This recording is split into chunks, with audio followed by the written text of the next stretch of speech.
20%.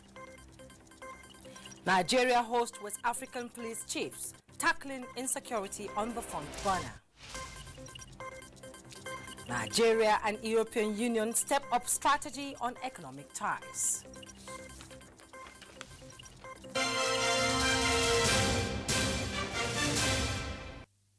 On the news in details. A recent study on the impact of corruption on the Nigerian economy indicates that Nigeria's 2030 GDP can be up to $500 billion higher if it reduces corruption by 20%. As Vice President Yemi Osinbajo observes, it does not matter how much revenue a country makes or how transformative its plans are, corruption will ensure that the majority of the people do not benefit from it. This is the crux of the matter at a conference on corruption held in Abuja. State House correspondent Jide Onifade reports. The meeting, with the theme Collaborative Approach to Eradicating the Evils of Corruption in Nigeria, is being organized by the Office of the Vice President and the Presidential Advisory Committee Against Corruption. Vice President Yemi Osinbajo explains the reason for this collaborative approach. Our struggle against corruption is one for the soul and substance of our nation. The battle must be a collective one. Corruption fights back with venom, with guile, and with force. It is relentless and unashamed. We who fight it must meet it with greater resolve and greater commitment. We can only win by working together with a common vision. The Vice President says much has been achieved in combating grand corruption, and the next step now is dealing with what he describes as systemic corruption. There is no reason why any Nigerian should have to pay bribes to law enforcement agencies or agents for obtaining driver's licenses or passports or to clear goods at our ports. Our next level is to create the environment for collaboration between our agencies, civil society, and other stakeholders. For the Presidential Advisory Committee Against Corruption, which sterling and innovative contributions to the fight against corruption received commendation from the Vice President, information and intelligence sharing among stakeholders is key. My feeling is that the President will even be more on target this time, that is going to be stricter and firmer and more determined to stamp it out as much as possible. So we are going to see 4 years in which what has been done will even be surpassed to a very large extent. We know that if you don't deal with the issue, it completely undermines the foundation for stability and for social cohesion. So I am fully persuaded that Nigerians support the fight against corruption. The second point, I think, is that we should not focus on a vocal minority of critics. When people pay for their offenses to the knowledge of the population, then it will start having impact on the rest of them. There is still much to be done in eradicating the ills of corruption in the society. And the Vice President is calling on all Nigerians to collaborate with government and its agencies in the fight. In Abuja, Jide Onifade, NTA News. The federal government says it is committed and will adopt necessary measures that will lead to the amicable and just resolution of the land dispute between indigenous people of Abuja and the Nigerian army. This was during a meeting by Vice President Yemi Osinbajo with a delegation of Bagi leaders comprising political leaders, traditional and youth leaders at the presidential villa. State House correspondent Jide Onifade reports that the land in dispute covers over 7,000 hectares cutting across Gwagwa, Idu, Zuba, and Giri communities in the Federal Capital Territory. Welcoming his guests to the presidential villa, the Vice President said he had personally briefed President Muhammadu Buhari on the matter and his encounter with the protesters. The Vice President conveys the President's concern on the matter to the delegation with assurances for a just resolution. Vice President Osinbajo admonishes them not to allow a situation where things are not done according to the law, stressing that it is important that the issue is resolved amicably and justly. The delegation, led by Philip Aduda, Senator representing the FCT at the National Assembly, appreciated the intervention of the Vice President. It would be recalled that last week, Tuesday, On his way to the airport to launch the homegrown school feeding program in Ekiti State, the Vice President ran into some protesters at Gosa village and promised to meet the group and work on a resolution. In the State House, Jide Onifade, NTA News. Away from the presidency, although Nigeria is still facing insurgency and other criminal activities, the federal government is sustaining efforts in countering the trend to ensure the safety of the people. This was the position of the Nigerian members of parliament at the ongoing ordinary session of ECOWAS Parliament in Abuja. Joseph Orok reports. Every year, countries within ECOWAS are expected to submit situation reports to the ECOWAS Parliament for consideration and possible advice. While presenting this is speeding up efforts of states and governments. A program between United America and Liberia to the Eco Body project. Owner to the country still remain a challenge. The 2018 general ever continued to raise the petition cases court for lack of substantive evidence. They alone any terrorism attempts in Abuja. Still with the ECOWAS West African police chiefs, socio-economic stability of these chiefs from the West Africa created with particular one coming organizing security. There's a veritable platform for member countries to review the level of implementation of recommendations at various meetings and to exchange information needed to enhance security amongst member states. Bearing this in mind, we require the collective effort to all stakeholders to holistically tackle criminal activity at all levels. Nigeria's Minister of Interior, Lieutenant General Abdulrahman Dambazao, acknowledged the importance of regional cooperation in the fight against terrorism. The Nigerian government is committed to developing viral and responsive security agencies that are equipped, proactive, and ready to face challenges by using international best practice. The 16th ECOWAS Committee of Police Chiefs is to, amongst other things, review the security architecture within the ECOWAS region. In Abuja, doing DIA, NTA News. Still on security, Nigeria is expanding its counter-terrorism tactics with support from the British Military Advisory Training Team.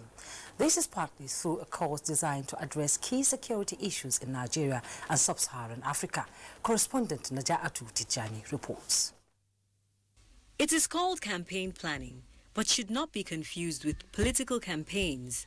Rather, it is a course inaugurated at the Defense Intelligence College which emphasizes military operations that analyze and assess risks in counterterrorism.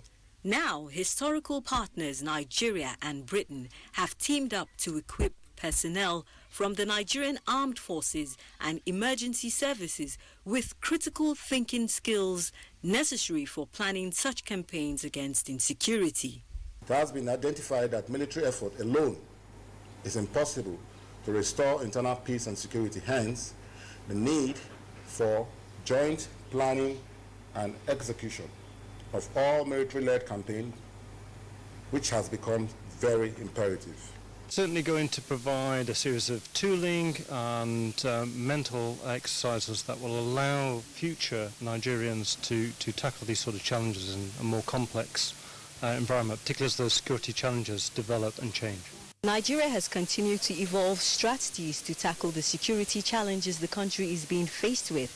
And now with support from the British Military Advisory Training Team, this is being taken to a whole new level, which is expected to yield positive results.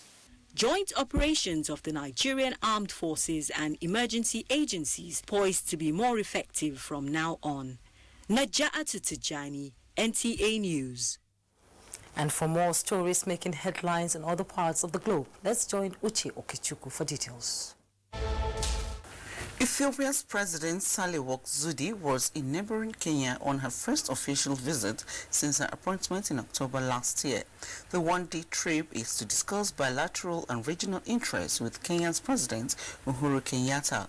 Both countries have been seeking to boost cross-border trade and both play a key role in regional security with troops posted in neighboring Somalia. From Sudan comes a report that 3 protesters and a member of the security forces were killed in clashes in the capital, Khartoum.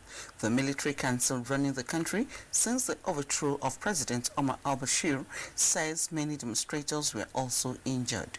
And the United Nations Secretary General Antonio Guterres aims to draw up a global plan to fight a rising tide of hate speech. He said this during a visit to a New Zealand mosque where dozens of worshippers were killed in a mass shooting in March. The UN chief's visit to the island nation came as its Prime Minister Jacinda Ardern prepared to co-host a meeting in France for global support to combat online expression of violence. North Korea has demanded the immediate return of a cargo ship seized by the U.S., branding the move an unlawful robbery. Last week, the U.S. Justice Department accused Pyongyang of violating international sanctions by using the vessel for coal shipments, but North Korea said its seizure violated the spirit of the 2018 summit agreement between Donald Trump and Kim Jong-un. Uche Ugochukwu, NTA News. Away from the foreign scene, the Presidential Election Tribunal has fixed Wednesday, the 22nd of May, for the hearing of motions in the petition by Hope Democratic Party against the election of President Muhammadu Buhari in the March 2019 general elections. This follows the filing of motion by both the petitioner and respondents in Tuesday's sitting. Judiciary correspondent Femi Okewu reports. Tuesday's hearing was made up of the main characteristic of any pre-trial stage of a petition hearing, which is the sorting out of all motions. Hope Democratic Party petitioners in this hearing had 3 motions, one of which was withdrawn. The second seeks to amend, while the third motion seeks to stop the swearing in of President Muhammadu Buhari pending the determination of the petition before the tribunal. We are seeking the injunction so that the parties, the second respondent can do the proper thing. When the first respondent is sworn in, he can use his power as the president of the federation. The petitioners may be intimidated. But counsel to President Muhammadu Buhari, APC, and INEC all have counter motions against the one by Hope Democratic Party, asking the tribunal to strike out all the motions by the petitioners. Why are you breaking your motions into 3? They have 3 different prayers. So for each of the prayers you want? Yes, for each prayer we have a motion. These motions that have been tabled by all the parties will now be heard on the 22nd of May, after which the main petition will then be put before the court. In Abuja, Femi Okewu, NTA News. You're watching the news on NTA International. Our first break beckons. Don't go away.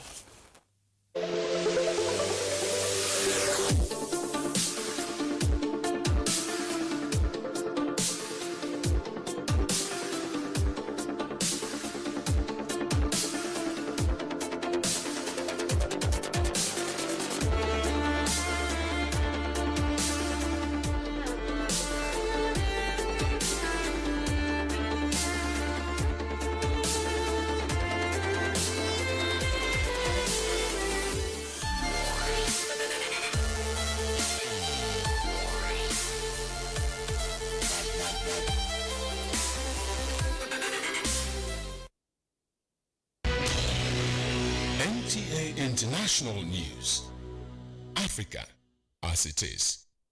Thanks for staying. Nigerian government has donated 30 tons of drugs and vaccines, mosquito nets and other relief items worth about $300,000 to the victims of flood disaster in Malawi. Minister of Foreign Affairs Geoffrey Oyema, who led the federal government delegation to Malawi, announced this at a symbolic presentation of the items. Ilyasu Ali Yakubu reports that government also made a donation of $500,000 to the victims. In the southern part of Malawi, have been severely hit by the recent flooding and windstorm Cyclone Idai, with more than 600 persons injured in the disaster. Sequel to these, the federal government's donation of drugs and vaccines, including mosquito nets, couldn't have come at a better time than now that the victims are neck deep in another round of hardships. And we thank the Nigerian government, and on behalf of the government of Malawi, we thank them, and we assure them that this is the real African brotherliness that we meant as one people.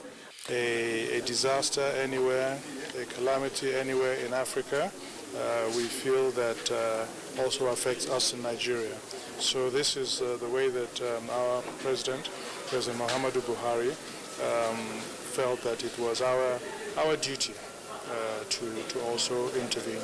We got access to their needs, which we subtitled to medical supplies, essential medical supplies, and we come up with this quantity, about 30 tons of different medical drugs to really assist the victims.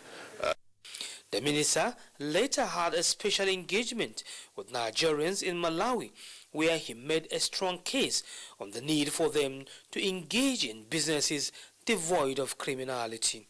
Ilyasu Aliyakubu, NTA News. Nigeria and European Union have agreed to develop a strategy that will improve economic ties on export and import of agricultural produce. Strategy on how to end irregular migration to Europe is also discussed between Nigeria's Minister of Agriculture, Adu Ogbe, and delegation of European Union. Musa Baba Aliu has details. Nigeria have always been a major business partner with European Union, especially in export of agricultural commodities. Dry beans, sesame, vegetables and other cash crops are the major commodities Nigeria exports to European countries. In recent times, however, EU banned some of the Nigerian commodities from their markets due to what they described as poor handling, packaging and quality. This meeting between Adu Ogbe and delegations of European Union in Abuja is meant to find a way to address the identified challenges. It's the way we grow our crops, the way we package them, and the way we deliver them to Europe. Even the bagging of the grains, we have to shift from polypropylene bags to jute bags.